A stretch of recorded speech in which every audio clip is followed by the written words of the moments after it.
Good morning everyone, and welcome to our fourth reflection on our daily devotion series that we're doing, Simon Gilbow's Choose Life. And if you're watching this early on Friday morning, then good morning, and I hope you enjoy your cup of coffee or your cup of tea as you listen to this. Well, we're fast approaching the end of the first month of the daily devotions that we've been doing, and I wonder how it's been for you.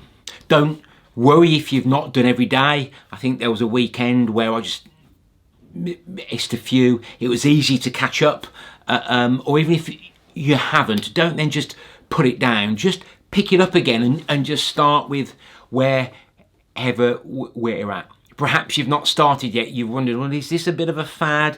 Will this last? Well, we're going to go through the whole year together, 365 days. So whether you've not done one before, been doing every day, if you haven't done one, then why don't you go over to Amazon? Other stores and routes are available, and you can grab your book there. You can also head over to www.chooselife.org.uk and sign up to Simon's weekly vlogcast, I think they call it. One day each week you'll get an email and you'll hear Simon's own reflections on one of these days. Or you could subscribe to our YouTube channel and get notifications each time we put out one of these. You can subscribe just hitting the little cross in the bottom right hand corner of the screen as you're watching us now. This week I want to focus, I think it was on Mondays, called Random Thought or God's Prompting. Again, it's one of those ones that is pretty easy which one I want to pick, not like the one that James took us through last week. I don't know about you, but I want God's prompting. So why don't we read this together? This was January the 24th, and it reads this. A missionary was back in America on a furlough and speaking at his home church. He told how one of his jobs was to go to the nearest town to collect the rural health clinic staff salaries at the end of each month. One particular end of month, he saw a fight taking place, so he intervened, nursed the injured man, told him about Jesus, and then went on his way to the bank and then home to dispense the money. The following month, the man he'd nursed stopped him and told him how his gang had followed him into the bush to kill him and steal the money. But they couldn't, because when they approached him, they suddenly saw he had 26 security guards.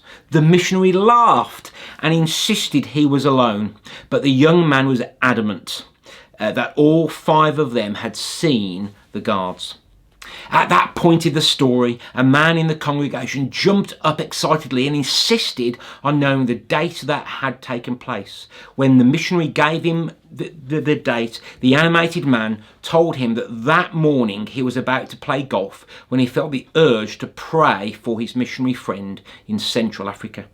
The Lord's prompting was so strong, he'd left the golf course and called others to join him at church and pray. He asked those he'd involved to stand up. 26 men rose to their feet in the sanctuary. A hush descended as the realization dawned on those gathered of what had taken place. Have you ever felt prompted to pray for someone, or think it happens all the time, but often we ignore or miss it? Prayer works. Amen. It's powerful. There's a spiritual battle going on. Red alert. And the prayer says this: Lord, today I choose to be alert and pray for people you bring to my mind. Amen. Wow. I mean, when I read that, it made the hairs on the back of my head stand up. I want to be a part of a life like that, where I'm around people whose prayers result in those sorts of things. Gosh, I even want my prayers to result in those sorts of supernatural occurrences. Then I thought, well, today isn't about whether I want a random thought or God's prompting. Today was about whether I'm going to see it as a random thought or see it as God's prompting.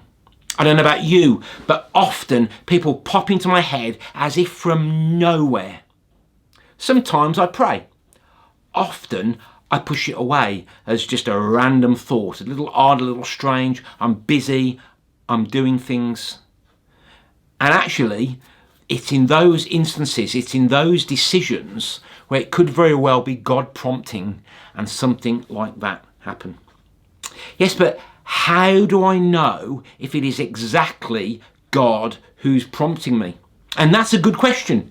And you know what? In this context of that kind of a story, so what if it isn't? So what if it is just a random thought? But how about then the next time somebody just appears in your thinking, you decide to stop what you're doing, ask God how best you can pray for them, and if nothing comes, simply pray God's blessing and God's protection on them and go about your way. Because, do you know what? I don't think that was the first time the man in the story had those kind of thoughts and chosen to stop and pray for someone. He'd become practiced at it. Why not decide, you and I today, to become practiced at it as well? He didn't know that a month later he'd hear the story of the other side of that prayer. And we need to be prepared and willing to pray, never knowing what God had done on the flip side of our prayer, being willing to never hear the story from the individual of what might or might not have happened in that day or that moment. Let's just decide to do it. There's one more point, and it's my last point, and it's a bit of a sub-point to the reflection this morning. The man had 26 others he could call, and actually calls them to drop what they were doing and go down to the church. Flip. Now let's just leave that number for a second, because already we're going through our minds trying to think of 26 people we'd call, and if we're honest, we're stretching on some of the names whether we really or really would not call them. But if I needed to get to 26, I probably could. Let's just leave the number aside and think of the act. That man was in a relationship with other people that enabled them to also drop what they were doing and respond to his call. In this example, it was praying for a friend. And you know, here at SCF, we have triplets, where we gather in threes. Triplet, and we build those kind of relationships so we can call them and share our stuff and ask them to pray. I'm in a triplet. It's actually a quad, but don't tell anyone. And I'm building the kind of relationship where we can share our prayer things. And I know that I'm getting to a point where I could call them and say, would you just pray for me right now? So today, let's decide to stop and pray when somebody just pops into our head. Or if you want to be more spiritual, God lays someone on your heart. And perhaps if you're not already in one, let's think about connecting regularly with 2 others and form the kind of relationship that this man must have had. If you want some help in that, then come and speak to me, and I'd love to support you in finding a way of doing that. But today, when somebody comes into your mind, let's stop and pray.